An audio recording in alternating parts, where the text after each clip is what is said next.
Hello, everyone. John Melby with Become Demand Driven, and welcome once again to an episode of the Supply Chain Thought Leader's Guide to the Universe. Today, I want to talk just briefly about inventory.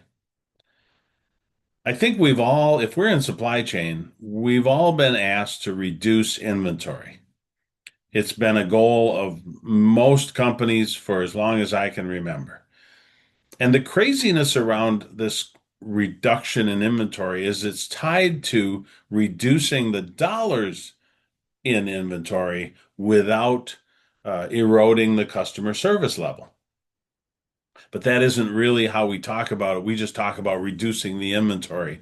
And it looks like we've got a way to do it. It seems like the logic we're using should get us there.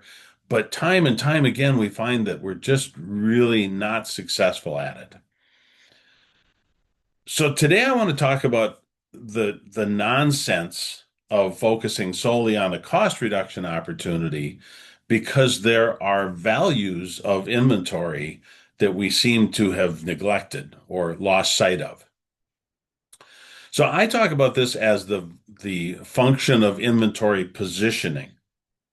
Where we hold inventory is the key starting point, and then the second piece is how much do we hold there.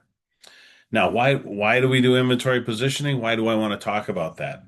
Because I have four different uh, functions that help us be that are uh, achieved through inventory positioning. The first is a lead time reduction, and the um, I hope that's extremely obvious to us, and yet every lead time reduction project I've ever been a part of or heard of has been focused on the reduction of lead time of our suppliers.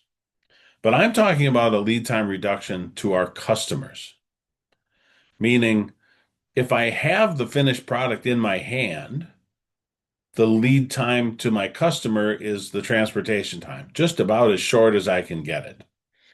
If I have inventory in my raw materials, then the lead time to my customer is my production time plus the transportation time. If I don't have the raw materials, then my lead time explodes or expands to a insurmountable, unknowable length of time. If we know where we have inventory, then we know for sure what the lead time is to our customer. So, value of inventory in lead time reduction. The second function of inventory positioning is to absorb the variability from what we know as the bullwhip effect. So if there's a unforeseen number, demand, or if something happens that's going to cause disruption in our supply chain, inventory positioning is what keeps that from amplifying and transferring throughout our supply chain. The third function of inventory positioning, I call it defining our capabilities. If we have enough inventory to make 100 units a day, that's our capability. If our salespeople are out selling 300 units a day, we don't have enough inventory. If they're selling 50 units a day, we have too much inventory. So we define our capability based on how much inventory we have and therefore how quickly we can react. That's the lead time reduction and what our sales team should be focused on trying to sell. And the fourth function of inventory positioning, I call it creating agility. It creates our ability to react and gives us a chance at being able to react in such a way that we prevent the problem from happening or that we successfully achieve our goal.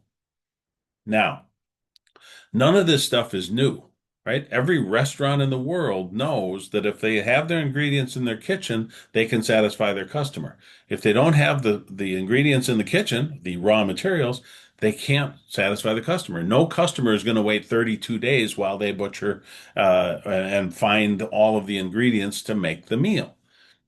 So this is known. Retail stores. Have you ever been in a retail store where the shelves are empty by design? Okay, maybe something like that exists, but it's not very usual. Distribution centers know they need to have inventory to react to the customer. It's all about having inventory in the right position to be able to react to the customer. Even at home, positioning is kind of a key. I've many times I own some tools, and if I'm at a friend's house and they need the tool I have, I don't have it with me. So it's not very helpful, is it? Inventory positioning. If I know I'm going somewhere and planning to help with a project, I probably put some tools in the car. So inventory positioning, fairly simple stuff. In our refrigerator, we have the items, the food items in our refrigerator or pantry, the ones we use all the time. We maintain those so we can, on a spur of a moment, decide we're going to make a certain thing if we have those ingredients. We don't keep the ingredients of things we almost never have or that we randomly, unusually would want to make that. And even the latest analogy that I've been working with is sports. And I'm going to use baseball. If you're not a fan of baseball or you don't know the game of baseball, I'm not going to try and teach you that. It works for any sport. And I'm going to focus in on the outfield of a baseball team. They position themselves to be able to react, not based on where the position says they should play, that there's some standard location where you stand, but based on the knowledge we have of the pitcher that's on our team and the batter that's on the other team. Where is it likely that this ball is going to hit? And I'm going to find myself a spot so I can reach a range to be able to successfully either catch the ball or field the ball. It would be ridiculous if somebody said, "We've done our analysis, we've got our AI tools all in place, and there's a 99% chance the ball is going to get hit right here. Go stand there, put your glove in the air, and you will catch the ball." Never. We position ourselves around the likelihood and the probability that a ball is going to get hit in this area, and that's how we work, and that gives us a chance to catch the ball. We could stand in the infield until the ball is hit, and now when we know where it's going to go, race to try and get there. That's kind of an example of what we do today in our manufacturing facilities. But that's not going to work. So we have to understand inventory positioning is what allows us to be able to do whatever it is you're trying to do in your business. It is not solely a reduction opportunity. It is also what allows us to make whatever it is we're trying to make. So let's stop thinking of inventory solely as a bad thing. Inventory is the only thing that helps us do all of the things that we try and accomplish as a business. And it's time we started treating inventory like that. Thanks for listening. Have a great day.